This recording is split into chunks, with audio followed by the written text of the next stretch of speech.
So I was in Princess Auto, and I noticed the pegboards went on sale. They were like $3.49. So I picked one up, and I started installing them in my shop. They're red and they're pretty modern. But then I realized I have to actually put my tools up on the pegboard, and I didn't like just using the pegs that you buy in bag. That was ugly. So I went in my cutoff bin and I started pulling out weird parts. Like this here, it was just a cutout from making a cutting board where the handle was.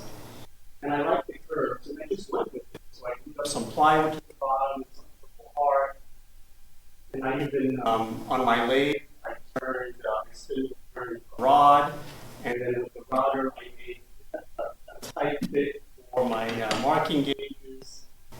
And I put my combination square here on the it's just something to do to practice different techniques and be creative. It looks weird, I know, but I had a lot of fun making it. So how are you holding the holders in there if you're not using the regular place?